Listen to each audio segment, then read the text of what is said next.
इस वीडियो में हम जेईई मेन 2020 के 2 सितंबर के सेकंड शिफ्ट इवनिंग शिफ्ट का पेपर सॉल्व करने जा रहे हैं फिजिक्स का। Let's start. इस क्वेश्चन में दिया हुआ है कि हमें एनर्जी का डायमेंशनल फॉर्मूला निकालना है, अज्यूमिंग कि मोमेंटम, एरिया और टाइम ये फंडामेंटल क्वांटिटीज हैं इनके टर्म्स में। तो ये डायमेंशनल एनालिसिस का क्वेश्चन हो गया। तो एनर्जी का dimensional formula in terms of momentum, area and time, and these are the symbols used for them. तो हमने ये मान लिया। फिर एनर्जी का डायमेंशनल फॉर्मूला लिखा ml2t-2। मोमेंटम के लिए लिखा मास इंटू वेलोसिटी, तो mlt-1। एरिया के लिए l⁻², और टाइम के लिए t। ये इनके डायमेंशनल फॉर्मूला है जो एक्चुअल 7 फंडामेंटल क्वांटिटीज होती हैं उनके टर्म्स में। इसमें पावर्स को कंबाइन करा तो m की power x, l⁻x plus 2y, t⁻−x plus z, और यहाँ पर m l⁻2 t⁻−2। Now m की पावर को कंपेयर किया left hand side right hand side, तो x इज इक्वल टू 1 आ जाता है। l की पावर को कंपेयर किया तो x plus 2y is equal to 2 आता है। x की वैल्यू 1 रख दी तो y की वैल्यू आ जाती है हमारे पास हाफ। और लास्ट t की पावर को कंपेयर किया तो -x plus z must be equal to -2। x की वैल्यू यहाँ पर 1 रख दी तो z इज इक्वल टू -1 आ गया। तो डायमेंशनल फॉर्मूला जो फाइनल आ रहा है वो हमारे पास p⁻1 a⁻1/2 and t⁻−1। This is the final answer. ये क्वेश्चन सेमीकंडक्टर्स चैप्टर में से लॉजिक गेट्स पर बेस्ड सर्किट पर है, और क्वेश्चन में दे रखा है कि ये ए और बी जो दो इनपुट्स हैं इसके करस्पॉन्डिंग जेड के आउटपुट क्या होंगे वो हमें फाइंड करने हैं, और वो इनपुट्स क्या हैं वो क्वेश्चन में दे रखे हैं। मैंने माना कि इस गेट से जो आउटपुट निकलता है वो सी, इस गेट से जो आउटपुट निकलता है वो डी। यहाँ पर देखो ये ए इनपुट मिलेगा इसको, और यहाँ से देखो तो ये बी इनपुट मिलेगा। ये ए इनपुट इसको भी मिलेगा और बी इनपुट इसको भी मिलेगा। यहाँ से इसको सी इनपुट और डी इनपुट मिलेगा, यहाँ से ई आउटपुट निकलता है मान लेते हैं। तो इस गेट के लिए सी एक इनपुट होगा और एक ई होगा, और जेड बाहर आउटपुट निकलेगा। यहाँ जो सी है उसके लिए अपन बोल सकते हैं कि जो सी होगा, ये जो गेट है ये नैंड गेट हो गया, एंड के बाद नॉट लगा हुआ है, वो ये होगा, ठीक है, बूलियन में। इसमें जो डी है ये और गेट हो गया, ठीक है, ए प्लस बी हो गया। फिर सी और डी इस गेट के लिए इनपुट है, तो जो ई है वो हो जाएगा, ये एंड गेट हो गया तो सी डॉट डी। और सी और ई जो इस गेट के लिए इनपुट है, इससे जो आउटपुट निकलना है तो जेड हो जाएगा हमारे पास, और के आगे नॉट लगा हुआ है, नॉर गेट, तो ये हो जाएगा। अब हम लोग ट्रूथ टेबल बना लेते हैं। ए, बी, फिर सी, डी, ई एंड जेड। पहला इनपुट जो लेना है अपने को वो लेना है 1 0, उसी के करस्पॉन्डिंग ऑप्शंस चूज करने होंगे, तो 1 एंड 0। सी क्या है, ए डॉट बी बार, ठीक है। तो सी के लिए हम लोग अगर ए और बी का इनपुट 1 और 0 दे रहे हैं तो सी पे जो आउटपुट मिलेगा वो अपने को क्या मिलेगा, 1, ठीक है। इसके अकॉर्डिंग ए डॉट बी तो हो जाता 0, फिर उसका अपन ने बार ले लिया तो नॉट गेट की वजह से 1 हो जाएगा। डी का देखें अगर तो ए प्लस बी के अकॉर्डिंग, इसके अकॉर्डिंग यहाँ पर आउटपुट क्या मिलेगा, 1। फिर सी और डी का इनपुट गया इस गेट में तो ई आउटपुट मिलेगा, और ई आउटपुट क्या है, सी डॉट डी, तो अपने को मिलेगा 1। और फाइनली सी और E, this C and E are input for this gate, उससे आउटपुट मिलेगा जेड, वो है सी प्लस ई का बार। तो सी और ई, सी प्लस ई तो हो जाएगा इसमें 1, लेकिन उसका बार लेंगे अपन तो 0। ये हो गया पहले वाले इनपुट के करस्पॉन्डिंग आउटपुट। फिर अपन आ जाते हैं नेक्स्ट इनपुट जो देना है वो है 0 0।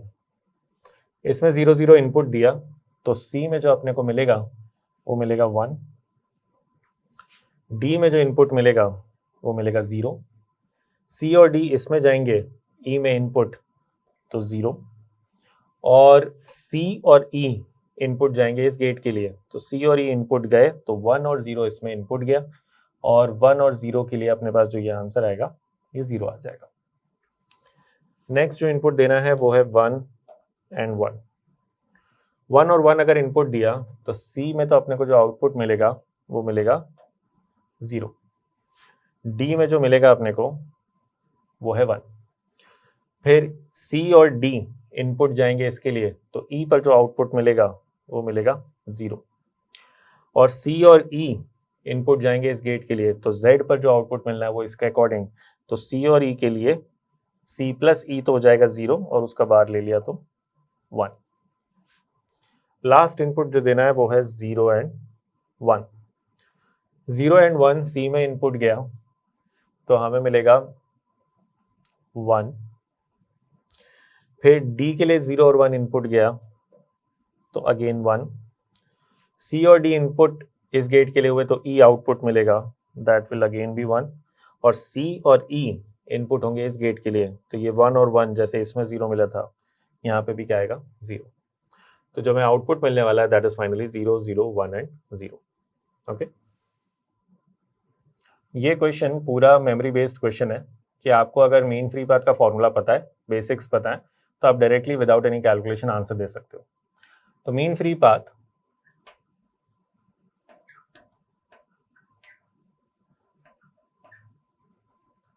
for an ideal gas is given by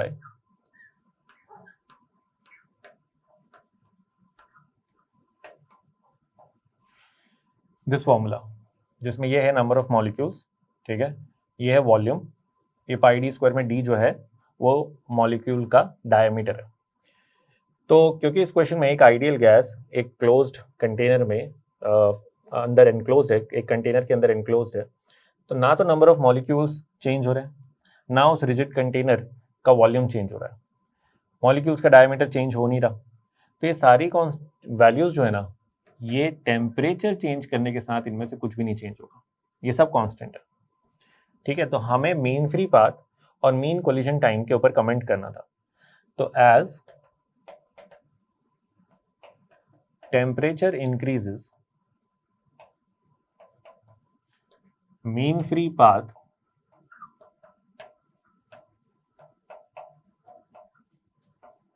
remains unchanged, ठीक है, एक तो ये हो गया। और मीन कोलिजन टाइम की बात करें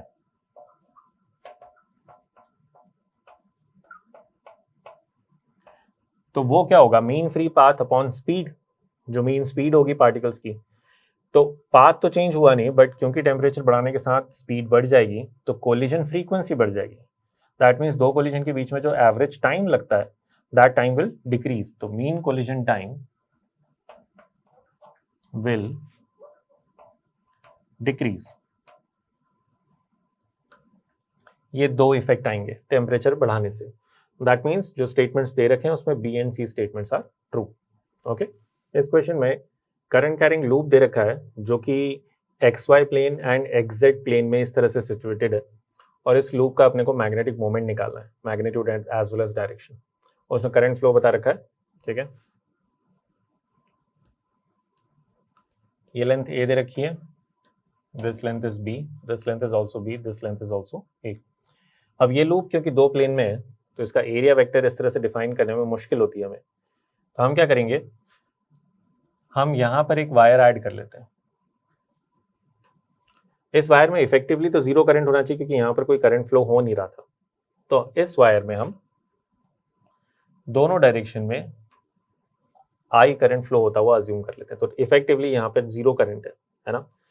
तो इस वायर को ऐड करने से हमारी ओरिजिनल सिचुएशन में कोई चेंज नहीं होना चाहिए, बट इस वायर को ऐड करने और दोनों तरफ करंट फ्लो करता हुआ कंसिडर करने से हमें बेनिफिट क्या हुआ कि हमारे पास दो कंप्लीट सेपरेट लूप्स बन गए। देखो, एक ये वाला लूप हो गया जो कि कंप्लीटली एक्सजेड प्लेन में होगा, ये करंट यहाँ से यहाँ इस वाले को कंसिडर करके, और एक लूप कंप्लीट हो गया एक्स वाई प्लेन में जिसमें देखो करंट ऐसे इधर से ये लूप में कंप्लीट हो रहा है, ठीक है।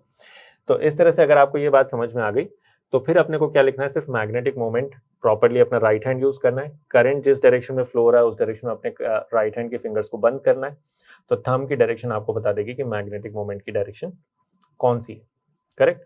तो इस क्वेश्चन में जो हमें दिया हुआ है उसके अकॉर्डिंग मैग्नेटिक मोमेंट इस वाले लूप का जो कि XZ प्लेन में है उसमें जो डायरेक्शन जो मैग्नेटिक मोमेंट आएगा that will B I into area, area हो जाएगा A इंटू B और डायरेक्शन आ जाएगी J कैप। वैसे ही मैग्नेटिक मोमेंट अगर अपन दूसरा वाला लिखें जो XY प्लेन में लूप बन रहा है उसका, तो अपने पास आ जाएगा I into A into B और डायरेक्शन आ जाएगी K कैप। करंट की तरफ अपने को फिंगर्स बंद करनी है, ठीक है, और थंब की डायरेक्शन अपने को K कैप डायरेक्शन दे देगी। टोटल मैग्नेटिक मोमेंट इस लूप का जो आएगा वो I AB J cap plus K cap आ जाएगा। अगर इस मैग्नेटिक मोमेंट का मैं मैग्नीट्यूड लिखना चाहूँ तो आ जाएगा √2 टाइम्स IAB और डायरेक्शन इसी का यूनिट वेक्टर लिखना है तो direction can be given by J cap plus K cap by √2। So this is the final answer. इस क्वेश्चन में दिया हुआ है कि हमें दो कॉन्सेंट्रिक शेल्स लेनी है जिनका रेडियस है स्मॉल r और कैपिटल R। टोटल चार्ज जो इन पर है, मान लो इस शेल पर चार्ज है Q1 और इस पर Q2, तो दोनों पे मिला के जो टोटल चार्ज है वो है कैपिटल Q और ये इस तरह से डिस्ट्रीब्यूटेड है कि इनकी सरफेस चार्ज डेंसिटीज जो है वो सेम है। That means Q1 upon 4 pi r² is equal to Q2 upon 4 pi capital R²। इससे ये पता चलता है कि भाई Q1 upon Q2 is equal to small r² upon capital R²। तो दोनों चार्ज का टोटल ये है और उनको small r² upon capital R² के रेशियो में डिवाइड करना है। तो इन दोनों इक्वेशन से मैंने Q1 और Q2 की वैल्यू निकाल ली। From 1 and 2 I can say that Q1 is equal to capital Q into small r² upon small r² plus capital R² and Q2 is equal to capital Q into r² upon small r² plus capital R²। ये तो हो गया अपने पास Q1 और Q2 की values. अब हमें centre पर, दोनों का जो कॉमन सेंटर है वहां पे पोटेंशियल लिखना है। मान लो इस पॉइंट को मैं O बोल देता हूँ, तो potential at O will be written as, इसकी वजह से सेंटर पर पोटेंशियल कितना होगा ये हमने इलेक्ट्रोस्टैटिक्स में पढ़ा है, KQ1/R और आउटर शेल की वजह से होगा KQ2/R। अब इसमें Q1 और Q2 की वैल्यूज पुट करनी है, तो देखो ये वैल्यू जब यहाँ रखेंगे तो एक स्मॉल r यहाँ से कैंसिल हो जाएगा और जब ये वाली वैल्यू यहाँ रखेंगे तो एक कैपिटल R यहाँ से कैंसिल हो जाएगा। क्या आ रहा है अपने पास, KQ small r² plus capital R², ये तो कॉमन आ रहा है और ब्रैकेट में बच रहा है अपने पास small r plus capital R। इस K को अगर अपन 1/4 पाई एप्सिलॉन नॉट लिख लें तो फाइनल आंसर इस तरह से लिखा जा सकता है। That would be the final answer. इस क्वेश्चन में दिया हुआ है कि एक रॉड का टेम्परेचर जब 0 से 10 डिग्री सेल्सियस तक इंक्रीज करते हैं तो उसकी लेंथ में जो परसेंटेज चेंज आता है दैट इज 0.02%। तो उसकी मास डेंसिटी में कितना चेंज आया ये पूछा गया है। तो क्वेश्चन में दिया हुआ है कि delta L upon L into 100 is 0.02 when delta T is equal to 10 degree Celsius, 0 से 10 डिग्री सेल्सियस। तो हमने लिखा कि मास डेंसिटी होती है मास अपॉन वॉल्यूम, लॉग लेके अगर इसको डिफरेंशिएट करें, ठीक है, तो हम लिख सकते हैं कि ln this ln m minus ln v। Differentiate करने पर d rho upon rho dm upon m minus dv upon v। और यहाँ पर अगर अपन लिखें तो d रो को लिख सकते हैं, स्मॉल चेंज ही तो है, डेल्टा रो अपॉन रो, मास में तो कोई चेंज आएगा नहीं, minus of delta v upon v। तो अगर हमें मास डेंसिटी में परसेंटेज चेंज निकालना है तो हमें वॉल्यूम में परसेंटेज चेंज चाहिए होगा।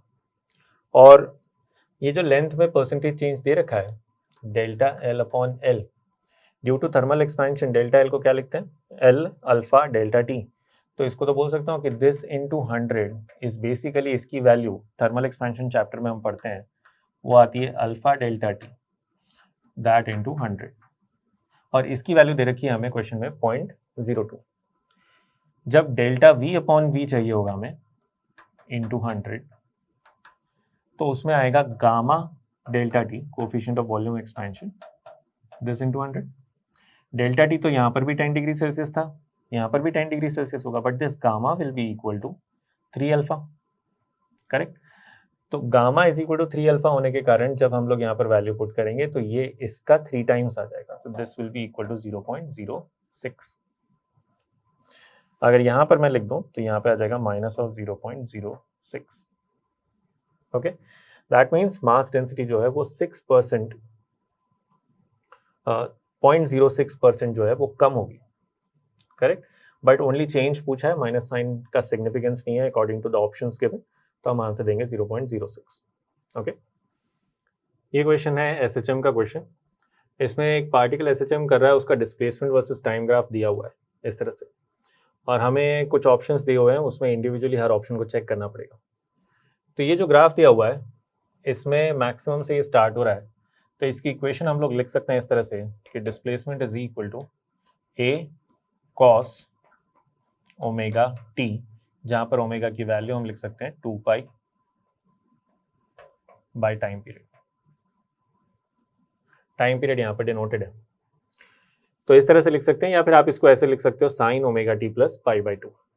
ठीक है, अब ये तो इक्वेशन हो गई। अब एक एक करके ऑप्शंस चेक करते हैं। पहला ऑप्शन बोल रहा है कि force is 0 at t equal to 3t/4। t equal to 3t/4 पर डिस्प्लेसमेंट 0 दिख रहा है, और फोर्स क्या होता है एसएचएम में, F is equal to minus kx होता है। अगर x 0 हुआ इस टाइम पे तो फोर्स भी क्या होगा, 0। यानी कि अपने को ए स्टेटमेंट में जो मिल रहा है वो स्टेटमेंट सही है। फिर बी ऑप्शन चेक करते हैं। बी ऑप्शन में लिखा है कि acceleration is maximum at t is equal to capital T। B option में लिखा है acceleration is maximum at t is equal to capital T, और t is equal to capital T पे समझ में आ रहा है कि पार्टिकल जो है वो अपनी एक्सट्रीम पोजीशन पर है। एक्सेलरेशन होता क्या है, अगर मैग्नीट्यूड लिखूं तो ओमेगा स्क्वायर एक्स हो जाता है, वैसे माइनस ओमेगा स्क्वायर एक्स होता है।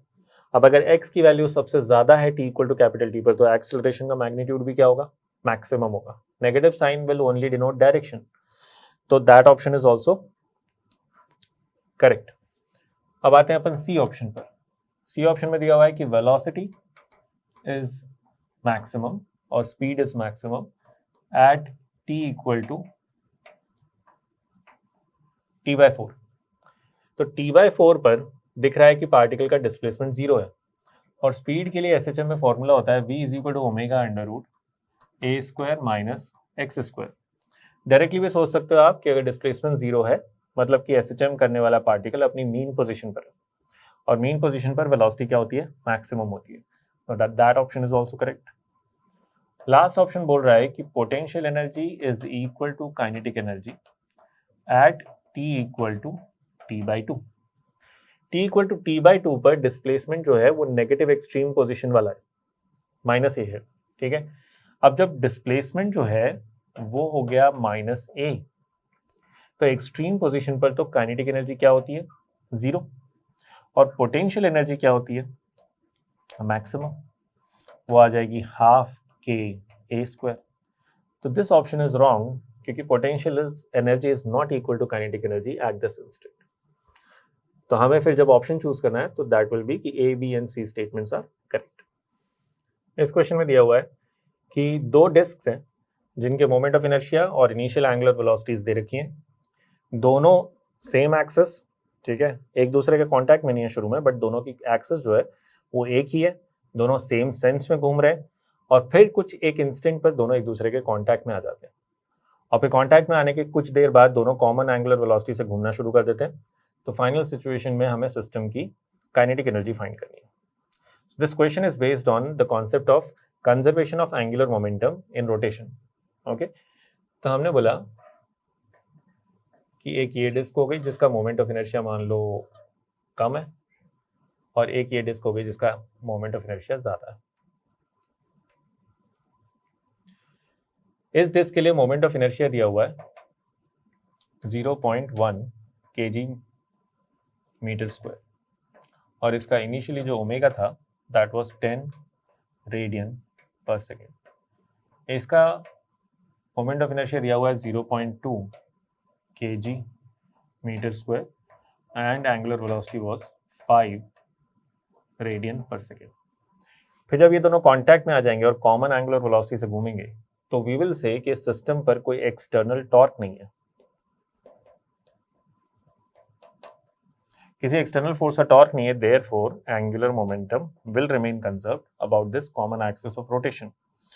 तो हम क्या लिखेंगे, I1 omega 1 plus I2 omega 2 is equal to I1 plus I2 into omega. तो ओमेगा की वैल्यू आती है हमारे पास, I1 ओमेगा 1 की वैल्यू आ जाएगी 0.1 इंटू 10 1, दिस इज अगेन 1, और टोटल मोमेंट ऑफ इनर्शिया अगर लिखेंगे अपन तो 0.3, तो ये आ जाता है हमारे पास 20/3। और हमसे फाइनल एंगुलर वेलोसिटी नहीं, हमसे काइनेटिक एनर्जी पूछी गई थी, तो दैट विल बी सिस्टम के लिए हाफ I ओमेगा स्क्वायर, तो हाफ इंटू 0.3 मल्टीप्लाइड बाई 20/3 का स्क्वायर, तो 400/9। तो यहाँ से डेसिमल आता है 10 ये, और यहाँ से 20 और यहाँ से 3, तो ये आ जाती है हमारे पास 20/3 जूल्स फाइनल काइनेटिक एनर्जी। इस क्वेश्चन में जो सिचुएशन डिस्क्राइब कर रखी है वो ये कि कुछ हाइट से हॉरिजॉन्टल डायरेक्शन में एक्स एक्सिस मानते हुए और वर्टिकली डाउनवर्ड डायरेक्शन में पॉजिटिव वाई एक्सिस मानते हुए यहाँ से एक पॉजिटिवली चार्ज्ड पार्टिकल को रेस्ट से रिलीज कर दिया जाता है। ठीक है, पॉजिटिवली चार्ज पार्टिकल जिसका चार्ज Q है सपोज और मास m है, उसको रेस्ट से रिलीज कर दिया जाता है, और इस रीजन में हॉरिजॉन्टल डायरेक्शन में यूनिफॉर्म इलेक्ट्रिक फील्ड प्रेजेंट है। दैट मीन्स वर्टिकल डायरेक्शन में ग्रेविटेशनल फील्ड तो है ही, ठीक है, और हॉरिजॉन्टल में इलेक्ट्रिक फील्ड और है। तो इस पार्टिकल के ऊपर इनिशियल वेलोसिटी 0 रेस्ट से रिलीज किया है, तो इस डायरेक्शन में फोर्स लगेगा QE और इस डायरेक्शन में लगेगा mg, और रिजल्टेंट फोर्स जो है वो कुछ इस डायरेक्शन में आएगा डिपेंडिंग ऑन इनके जो भी मैग्नीट्यूड्स है। जिस डायरेक्शन में नेट फोर्स आएगा उसी डायरेक्शन में एक्सेलरेशन होगा उसका। अब इनिशियल वेलोसिटी अगर 0 है, ये दोनों फोर्स कांस्टेंट है, यानी कि रिजल्टेंट फोर्स की डायरेक्शन यही रहेगी, मैग्नीट्यूड भी फिक्स रहेगा, तो एक्सेलरेशन क्या रहेगा, it will remain constant, acceleration vector will remain constant, direction और मैग्नीट्यूड दोनों में फिक्स। तो इनिशियल वेलोसिटी 0 और कांस्टेंट एक्सेलरेशन इस डायरेक्शन में है, तो पार्टिकल इस डायरेक्शन में स्ट्रेट लाइन में ट्रैवल करेगा। एंड हमें यही फाइंड करना था कि पार्टिकल की ट्रैजेक्टरी इनमें से कौन से ग्राफ से करेक्टली रिप्रेजेंट होगी। तो एक्स और वाई में उसकी जो ट्रैजेक्टरी है वो एक स्ट्रेट लाइन इस तरह से रिप्रेजेंट होगी, क्योंकि वाई की पॉजिटिव डायरेक्शन डाउनवर्ड मानी गई थी। ओके, तो that would be the answer. ये क्वेश्चन है सरफेस टेंशन टॉपिक से, जिसमें rise of a liquid in a capillary tube हम पढ़ते हैं। तो क्वेश्चन में ये सिचुएशन दे रखी है कि एक कैपिलरी ट्यूब जिसका रेडियस गिवन है 0.15 mm, इसमें लिक्विड राइज करता है, और लिक्विड और ट्यूब का जो इंटरफेस है यहाँ पे, वहाँ पर अगर दो ऑपोजिट साइड पे हम लोग टेंजेंट बनाएं तो उन दोनों टेंजेंट्स के बीच में जो एंगल बनता है दैट इज 60 डिग्री। तो कॉन्टैक्ट एंगल जिसकी जरूरत पड़ती है हमें राइज ऑफ द लिक्विड निकालने के लिए, वो कॉन्टैक्ट एंगल ये वाला होगा, और ये एंगल कितना हो जाएगा 30 degree, considering this angle is 30 degree. तो कॉन्टैक्ट एंगल 30 डिग्री हो गया, इसको थीटा बोल दिया। तो राइज, हाइट में कितना राइज होता है लिक्विड का, ये फॉर्मूला होता है 2s, अगर सरफेस टेंशन को s से रिप्रेजेंट कर दें तो 2s cos theta upon rho g/r। अब इसमें हमें वैल्यूज पुट करनी है। तो सरफेस टेंशन क्वेश्चन में दे रखा है 0.05 न्यूटन पर मीटर, cos थीटा में cos 30 डिग्री, डेंसिटी दे रखी है 667 kg पर मीटर क्यूब, जी की वैल्यू 10 लेने के लिए बोला गया है, एंड रेडियस लिख सकते हैं अपन 15 इंटू 10⁻⁻5 मीटर्स में। इसकी वजह से 10⁻⁻3 तो था ही, और यहाँ से मैंने डेसिमल हटाया तो 10⁻⁻2 और आ गया। इसको सॉल्व करके जो फाइनली अपने पास वैल्यू आती है that is 0.087 metres. That is the answer. ये क्वेश्चन है एटॉमिक स्ट्रक्चर से रिलेटेड। क्वेश्चन में दिया हुआ है कि एक हाइड्रोजन एटम में अगर इलेक्ट्रॉन n+1th ऑर्बिट से nth ऑर्बिट में ट्रांजिशन करता है तो जो रेडिएशन एमिट होगी उसकी फ्रीक्वेंसी n पर कैसे डिपेंड करेगी if n is very large compare to 1। तो हमने लिखा for that radiation emitted energy of a photon can be written as 13.6 electron volt 1/n² minus 1/n+1 का स्क्वायर। सिंपल। तो इसे सिंप्लीफाई करना है अपने को। 13.6 इलेक्ट्रॉन वोल्ट, एलसीएम ले लिया तो अपने पास आ जाएगा n² + 1 + 2n माइनस n², और नीचे n², इसमें से भी n कॉमन निकाल लिया तो 1 + 1/n का होल स्क्वायर। यहाँ से n² ये कैंसिल हो जाता है और इसको लिख लेते हैं हम लोग 13.6 इलेक्ट्रॉन वोल्ट, n कॉमन निकाला 2 + 1/n upon n⁴ 1 + 1/n whole square. यहाँ से ये क्यूब बचेगा अगर ये n कैंसिल कर दें। Now since n is very large compare to 1 तो ये टर्म 0 हो जाएगा एंड ये टर्म 0 हो जाएगा। तो हमारे पास क्या आया कि जो फ्रीक्वेंसी ऑफ रेडिएशन एमिटेड है it is proportional to 1/n³ जो हमें फाइंड करना था। ये क्वेश्चन है वेव ऑप्टिक्स चैप्टर में YDSC एक्सपेरिमेंट से रिलेटेड। क्वेश्चन में दिया हुआ है कि स्क्रीन पर एक पर्टिकुलर पोर्शन में 700 नैनोमीटर की जब लाइट यूज करते हैं हम लोग एक्सपेरिमेंट के लिए तो 16 फ्रिंजेस आती हैं उस रीजन में। तो हमने बोला उस रीजन की लेंथ सपोज y0 है, that can be written as जितनी नंबर ऑफ फ्रिंजेस आई हैं मल्टीप्लाइड बाय फ्रिंज विड्थ। तो एक फ्रिंज से दूसरे फ्रिंज में गैप आ जाएगा अपने पास, तो d(λ1/d)। तो कैपिटल D क्या हो गया स्क्रीन और स्लिट्स वाले प्लेन के बीच में डिस्टेंस, और स्मॉल d हो गया दोनों स्लिट्स के बीच की डिस्टेंस। पर ये तो फिक्स रहेगी, सिर्फ वेवलेंथ चेंज करिए तो नंबर ऑफ फ्रिंजेस जो है वो चेंज हो जाएंगे। तो सेम स्क्रीन के रीजन में कितनी फ्रिंजेस आएंगी वो हमें फाइंड करना है अगर वेवलेंथ जो है हमने चेंज कर दी।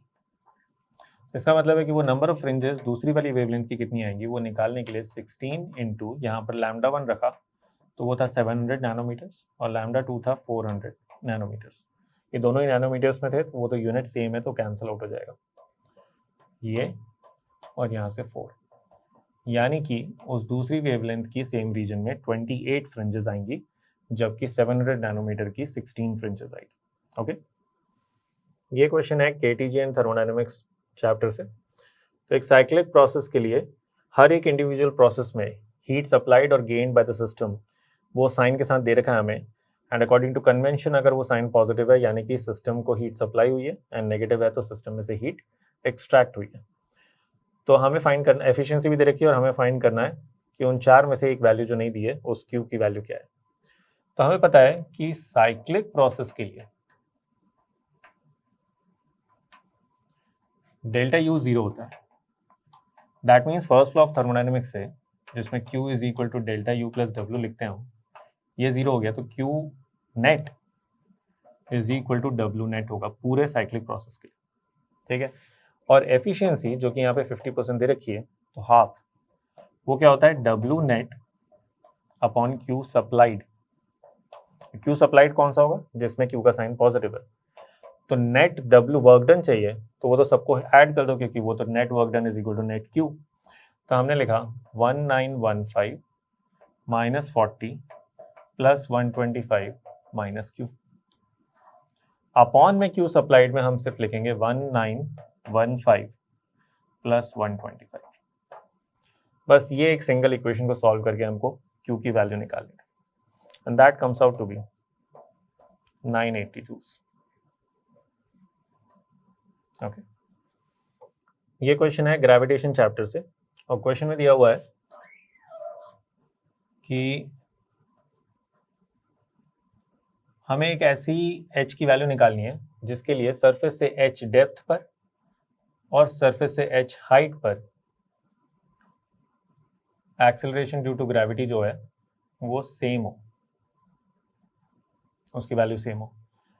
तो डेप्थ h पर सेंटर से डिस्टेंस कितनी हो जाएगी, अगर इसका रेडियस r है तो r माइनस एच, और हाइट h पर जो सेंटर से डिस्टेंस है वो हो जाएगी r प्लस एच। तो इन दोनों पॉइंट्स पर हमें a और b, इन दोनों पॉइंट्स पर हमें acceleration due to gravity same करना है। Acceleration due to gravity at these point same करना है, that means gravitational field same करनी है इन दोनों पॉइंट्स पर। तो हमने लिखा ए पॉइंट पर it can be written as G M into mass इसका complete R minus H upon R cube is equal to G M upon R plus H whole square. तो जी एम यहाँ से cancel कर दिया, R minus H multiplied by R square plus H square plus 2RH is equal to R cube. Bracket open कर देते हैं।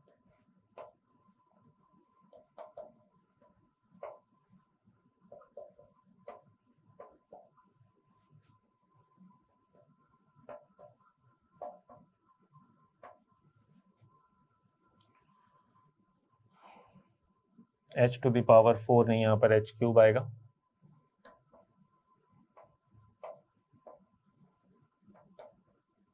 ये आएंगे टर्म्स।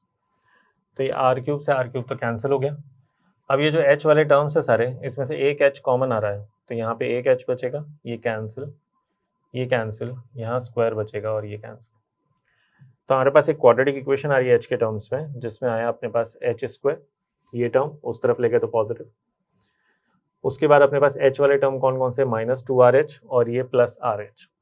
ठीक है, तो -2RH प्लस RH हो गया -RH, लेकिन दूसरी तरफ जाएगा तो प्लस हो जाएगा। और हमारे पास जो कांस्टेंट टर्म्स बचे वो है -r² प्लस 2r²। ये भी अपने पास क्या आ जाएगा, r² तो -r² इज इक्वल टू 0 दूसरे साइड ले जाने पर। ये क्वाड्रेटिक इक्वेशन आ गई, इसमें h की वैल्यू लिखनी है, तो हमने लिखा -b plus minus under root b² -4ac upon 2a। इसमें नेगेटिव वाला टर्म छोड़ देंगे क्योंकि नेगेटिव हाइट नहीं, पॉजिटिव वैल्यू चाहिए हमें। तो what will get is √5 - 1 into R divided by 2। This is the value of h। Okay, ये क्वेश्चन है कैपेसिटेंस चैप्टर से। क्वेश्चन में दिया हुआ है कि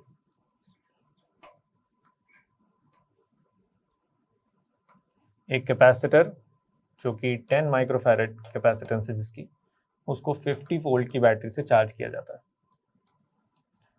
तो इसमें सपोज मैं मान लेता हूँ कि इसके ऊपर चार्ज आ जाता है Q, which can be written as Q is equal to C into V, जो कि हो जाएगा हमारे पास 500 माइक्रो कूलम्स।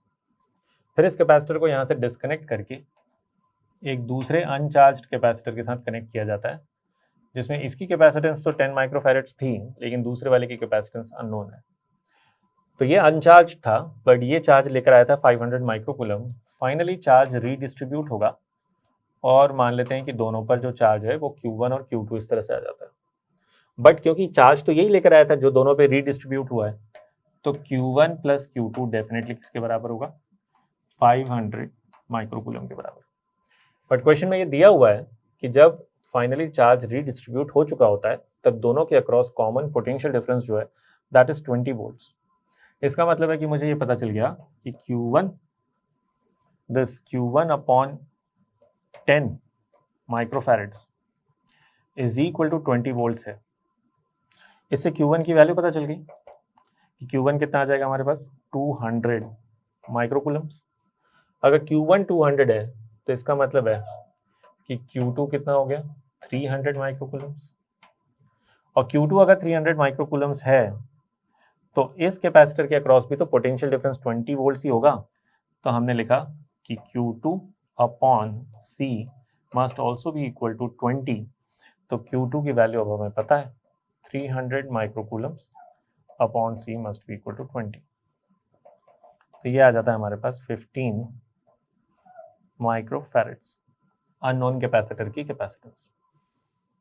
इस क्वेश्चन में दिया हुआ है कि इलेक्ट्रिक फील्ड, एक इलेक्ट्रोमैग्नेटिक वेव में इलेक्ट्रिक फील्ड की डायरेक्शन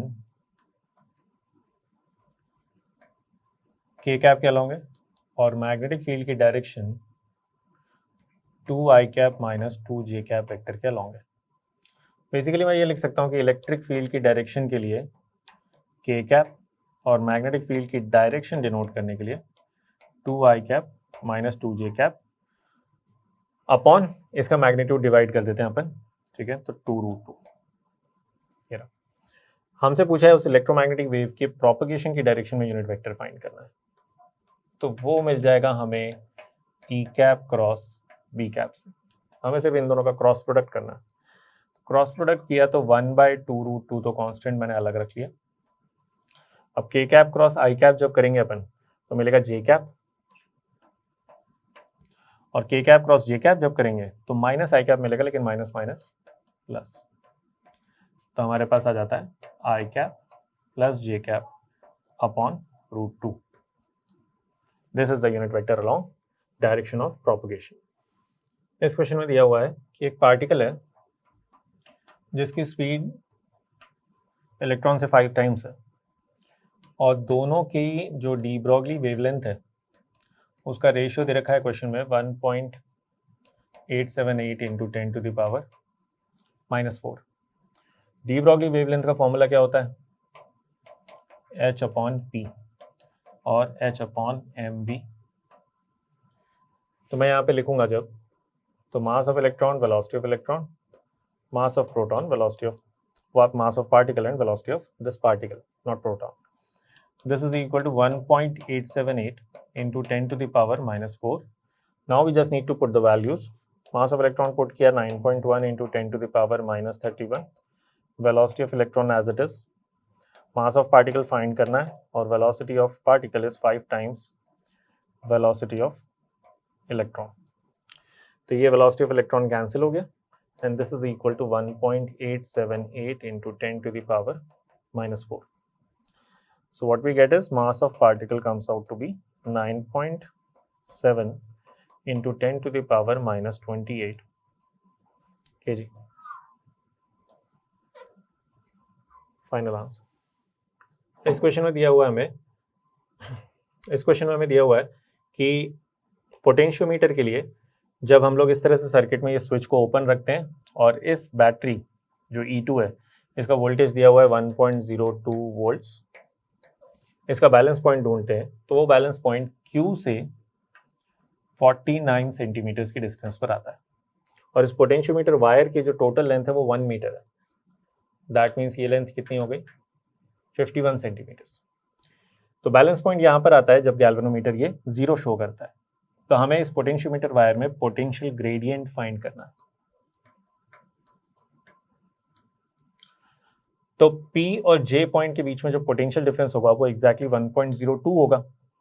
जब बैलेंस पॉइंट आएगा तो इस ब्रांच में से कोई करंट तो फ्लो हो नहीं रहा होगा यहाँ से, तो इसका मतलब है कि इन दोनों पॉइंट्स के बीच में potential difference will be equal to E2। तो मैं बोल सकता हूँ कि पोटेंशियल ग्रेडियंट क्या होगा?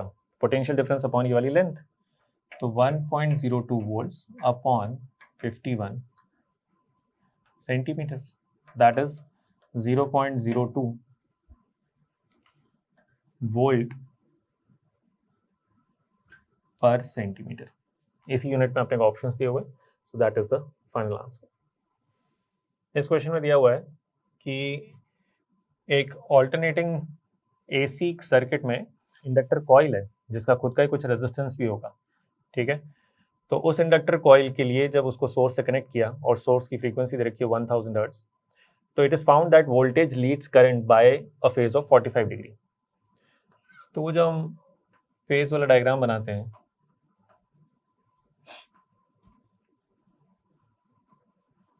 उसमें अगर अपन ये बोलें कि ये हो गया XL, ये हो गया R, तो current voltage leads current by 45 degree और current lags behind voltage by 45 degree, one and the same thing. तो ये एंगल 45 डिग्री है, ठीक है। वोल्टेज को रेफरेंस मानते हुए करंट के लिए अपन ने ये फेजर डायग्राम बनाया। तो मैं ये बोल सकता हूँ कि tan 45 degree is equal to XL upon R. That means XL will be equal to R. और सर्किट का जो इम्पीडेंस होगा वो अपने पास कितना आ जाएगा, XL square plus R square.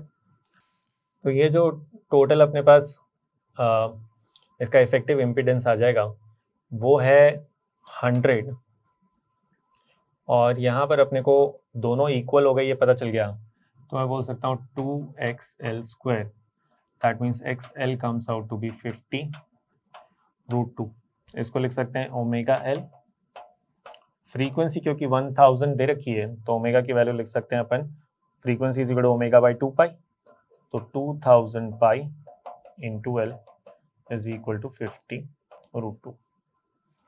This L comes out to be 1.125 into 10 to the power minus 2 Henry.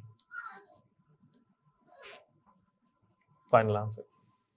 इस question में दिया हुआ है कि एक मैग्नेटिक फील्ड रीजन में, यूनिफॉर्म मैग्नेटिक फील्ड रीजन है जो कि ये L विड्थ तक एक्सटेंड कर रहा है, उसमें मैग्नेटिक फील्ड के साथ 60 डिग्री एंगल बनाते हुए एक प्रोटॉन एंटर करता है, ठीक है, उसका चार्ज E और मास m लिख लिया, और वो इस रीजन से एग्जिट करने से पहले 10 रेवोल्यूशंस कंप्लीट कर लेता है, 10 रेवोल्यूशंस। तो उसके लिए L की वैल्यू क्या होगी, तो हमने बोला L will be equal to 10 times जो भी उसके हेलिकल पाथ की पिच होगी, क्योंकि इसमें हेलिकल पाथ ट्रैवल करता है वो इस तरह से, तो उस हेलिकल पाथ की जो भी पिच है into 10 should be equal to L। अब हमें पिच लिखना है, पिच की वैल्यू कैसे लिखते हैं अपन, वेलोसिटी का मैग्नेटिक फील्ड के अलॉन्ग वाला कंपोनेंट, तो वेलोसिटी v मान ली, v cos 60 डिग्री दे रखी है क्वेश्चन में वेलोसिटी, मल्टीप्लाइड बाय जो भी उसके रेवोल्यूशन का टाइम पीरियड है, that will B 2 pi m upon e into v। ये कैलकुलेशन हमें करना है और L की वैल्यू निकालनी है। तो 10 इंटू स्पीड दे रखी है 4 into 10 to the power 5, cos 60 degree is half, 2 pi, mass है 1.67 into 10 to the power minus 27 upon 1.6 into 10 to the power minus 19, and magnetic field is 0.3 tesla. इसको सिंप्लीफाई करने पर this comes out to be approximately equal to 0.44 metre, जो कि हमसे question में finally पूछा गया था। ओके, इस क्वेश्चन में हमसे पूछा गया है कि स्टेडी स्टेट में कैपेसिटर के अक्रॉस पोटेंशियल डिफरेंस कितना होगा। तो जब स्टेडी स्टेट आ चुका होगा तब इस ब्रांच में कोई करंट नहीं फ्लो रहा होगा क्योंकि ये कंप्लीटली चार्ज हो चुका होगा। तो इक्विवेलेंट सर्किट जो होगा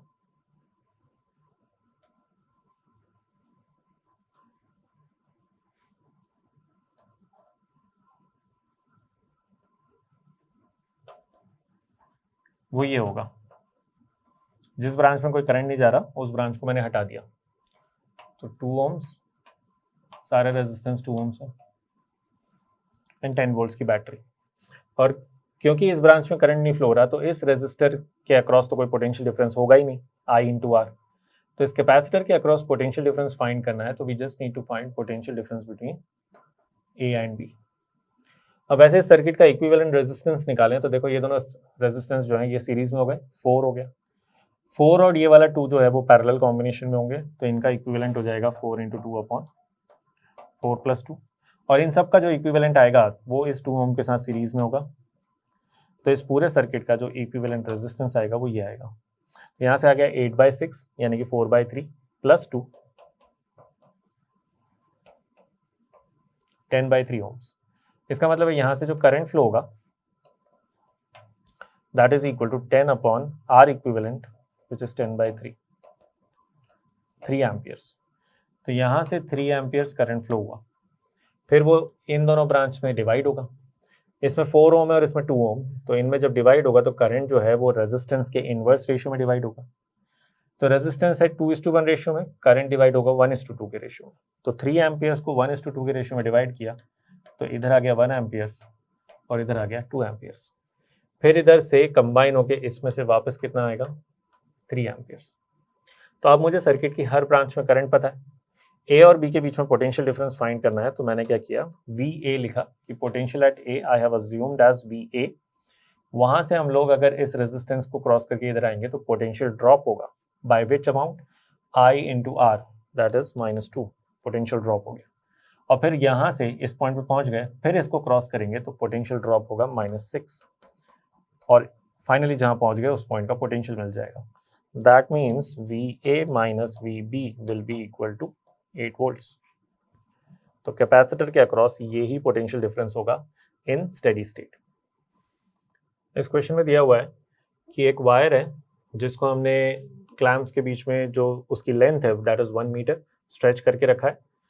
it is under some tension, उसकी डेंसिटी दे रखी है, उसका यंग्स मॉडुलस दे रखा है, और कितने टेंशन से उसको स्ट्रेच करके रखा है वो देने की बजाय उसमें स्ट्रेन दे रखा है, ठीक है। और हमसे फाइंड करने के लिए बोला गया है कि इस वायर में जो ट्रांसवर्स वाइब्रेशंस होंगे उनकी लोएस्ट फ्रीक्वेंसी फाइंड करनी है।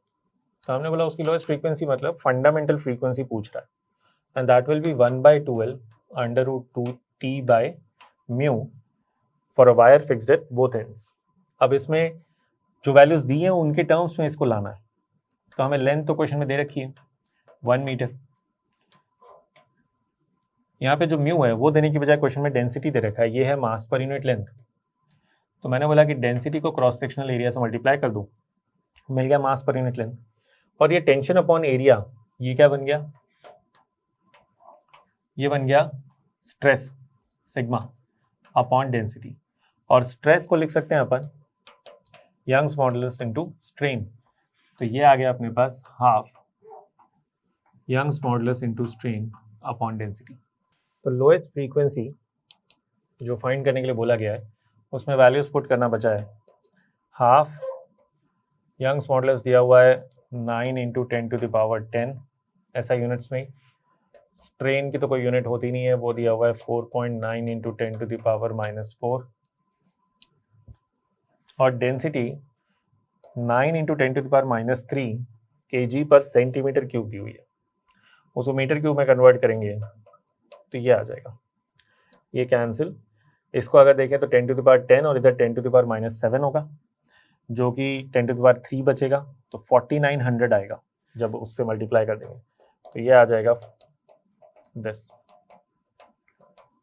तो lowest frequency eight which transverse vibrations can be produced in this wire will be 35 hertz. इस क्वेश्चन में एक यूनिफॉर्म सर्कुलर डिस्क में से एक स्क्वायर प्लेट इस तरह से रिमूव कर दी गई है। बाकी जो रिमेनिंग पोर्शन है उसके सेंटर ऑफ मास की डिस्टेंस हमें फाइंड करनी है O से, और वो डिस्टेंस को एक्सप्रेस करना है। अगर दिया हुआ है कि that if that distance is -a/x, तो हमें x की वैल्यू to the nearest integer answer देना। तो इस क्वेश्चन के लिए ये जो रिमूव पोर्शन है इसमें हम हाइपोथेटिकली स्पीकिंग सेम डेंसिटी जो कि इस डिस्क की है वैसी ही डेंसिटी का इक्वल एंड ऑपोजिट पॉजिटिव और नेगेटिव मास भर देते हैं, ठीक है, जस्ट फॉर आवर अंडरस्टैंडिंग। तो क्या होगा कि एक तो हमारे पास डिस्क कंप्लीट हो जाएगी और एक स्क्वायर प्लेट, ठीक है। इस डिस्क का मास अगर अपन लिखें तो मान लो sigma is the surface mass density, तो सिग्मा इंटू πa² लिखा जा सकता है। पॉजिटिव और नेगेटिव मास सेम डेंसिटी का भरा, तो पॉजिटिव मास को तो बची हुई डिस्क के साथ कंबाइन करके मैं बोल सकता हूँ कि now we have a complete disc. और जो नेगेटिव मास था उसका अपने पास एक सेपरेट स्क्वायर प्लेट हो गई, माइनस सिग्मा इंटू इसकी लेंथ है a/2, तो a²/4 उसका एरिया। अब इस डिस्क का सेंटर ऑफ मास तो 0,0, सपोज इसको x एक्सिस बोल दिया और इसको y, और इसका जो सेंटर ऑफ मास है that will B eight a/2,0। इस पॉइंट पर ये जो डिस्टेंस दे रखी है, तो हमें अगर x coordinate of centre of mass find करना है तो what we will say is m1x1 m2x2 upon m1 plus m2। Values put कर देते हैं, sigma into πa² multiplied by x1 में तो 0 और दूसरे sigma into a²/4 multiplied by a/2 upon m1 plus m2 में sigma common, a² common, pi minus 1/4। तो ये अपने को कैलकुलेशन करना था, ये टर्म तो वैसे ही पूरा 0 हो गया, सिग्मा और a² यहाँ से कैंसिल हो गए। तो हमारे पास क्या आ जाता है, minus of a by 2 upon 4 pi minus 1 और मल्टीप्लाइड बाय 4। यहाँ पर a बाई 2 नहीं, a बाई 8 आएगा, 2 इंटू 4। तो यहाँ से ये अपने पास 2 टाइम्स कैंसिल हो जाएगा और final will be minus of a upon 8 pi minus 2। सो ये वो वैल्यू है x जिसके हमें नियरेस्ट इंटीजर तक आंसर देना है। तो इसको 3.14 इंटू 8 किया माइनस 2 किया तो x nearest integer would be 23। That is the final answer. इस क्वेश्चन में दिया हुआ है कि एक लाइट रे एयर से एक सॉलिड ग्लास स्फीयर में एंटर करती है at an angle of incidence 60 degree. इस ग्लास स्फीयर का रिफ्रैक्टिव इंडेक्स √3, एयर का तो 1 है ही। फिर इसका जो सेकेंड सरफेस पे जब वो पहुंचती है तो वहां से, अगर ये नॉर्मल बना लूँ मैं, partial reflection and partial refraction होता है। तो इस रिफ्लेक्टेड और रिफ्रैक्टेड रे के बीच में एंगल हमें फाइंड करना है। तो सबसे पहले तो ये एंगल फाइंड कर लेते हैं हम लोग। इफ दिस एंगल इज θ1, तो यहाँ पर स्नेल्स लॉ लगाया, μ1 sin 60 is equal to √3 sin θ1। इससे अपने पास θ1 की वैल्यू आ जाती है 30 डिग्री, क्योंकि sin θ1 will come out to be 1/2। अगर ये एंगल 30 डिग्री है तो this angle will also be 30 degree. Why? Because ये वाली लेंथ रेडियस है, ये भी लेंथ रेडियस है, तो इस ट्रायंगल में ये आइसोसेलेस ट्रायंगल हो गया and this is equal to this. ये दोनों साइड्स इक्वल हैं तो ये दोनों बेस वाले एंगल्स इक्वल होंगे। ये एंगल 30 डिग्री हो गया, ये एंगल भी 30 डिग्री होगा बिकॉज रिफ्लेक्शन हुआ है। Angle of incidence is equal to angle of reflection, और यहाँ से जो रिफ्रैक्शन होकर बाहर निकली रहे उसका एंगल ऑफ रिफ्रैक्शन जो है वो 60 डिग्री होगा। बिकॉज अगर हम यहाँ पे स्नेल्स लॉ लगाएंगे तो we will get the same equation as that we got here. ये सेम इक्वेशन आएगी, तो ये एंगल 60 होगा। तो इन दोनों के बीच में एंगल कितना आ गया? 90 डिग्री, जो हमें फाइंड करना था। So that angle is 90 degree between the refracted and reflected ray. Okay, इस क्वेश्चन में दे रखा है कि जैसे कि ये सिचुएशन में बनाया हुआ है कि एक m मास का particle u i cap velocity x direction में, this is x, this is y, x direction में ये वेलोसिटी लेकर आता है और एक स्टेशनरी 10 m मास के पार्टिकल से टकराता है। कोलिजन के बाद सिचुएशन कुछ ऐसी है, तो m मास का पार्टिकल इधर जा रहा है, सपोज कर लेते हैं उसकी स्पीड v1 है। ये कोलिजन से पहले की सिचुएशन हो गई और ये कोलिजन के बाद की, और 10 m मास वाला पार्टिकल जो है वो v2 स्पीड से जा रहा है। ये एंगल θ1 और θ2 है from the original direction of motion of m। तो हमें एक्चुअली एक रिलेशन दिया हुआ है, sin θ1 is equal to √n sin θ2 है अगर, तो हमें n की वैल्यू फाइंड करनी है। और क्वेश्चन में ये भी दे रखा है कि ये मास फाइनली अपनी इनिशियल काइनेटिक एनर्जी की हाफ काइनेटिक एनर्जी इसके पास बचती है, और पूरा जो कोलिजन है दैट इज इलास्टिक कोलिजन। तो सबसे पहले तो अपन एक काम करते हैं कि अगर इसकी काइनेटिक एनर्जी बाद में सिर्फ हाफ बचती है ओरिजिनल की, तो हमें क्या मिल गया? Half mv1 square is actually equal to half of half mu square. तो हाफ और m ये कैंसिल किया and we get v1 is equal to u by √2। दूसरा, इलास्टिक कोलिजन है तो एज अ होल सिस्टम की काइनेटिक एनर्जी कंजर्व रहेगी। तो इनिशियल काइनेटिक एनर्जी थी हाफ mu स्क्वायर, ठीक है। Initial kinetic energy is equal to final kinetic energy लगा रहे हैं, this must be equal to final kinetic energy, जिसमें लिखा हमने हाफ m, इसकी काइनेटिक एनर्जी के लिए v1 square which will be equal to u square by 2 plus half 10m into v2 square. यहाँ से अगर हाफ और m कैंसिल कर दें तो u square minus u square by 2 बन जाएगा u स्क्वायर बाई 2, और इधर है अपने पास 10 v2 स्क्वायर। तो what we get is v2 is equal to u by √20। v1 और v2 दोनों u के टर्म्स में आ गए। अब हम कंजर्वेशन ऑफ मोमेंटम लगा देते हैं। वैसे तो कंजर्वेशन ऑफ मोमेंटम x में भी लगाया जा सकता है और y में भी, बट हम लगा रहे हैं कंजर्वेशन ऑफ लीनियर मोमेंटम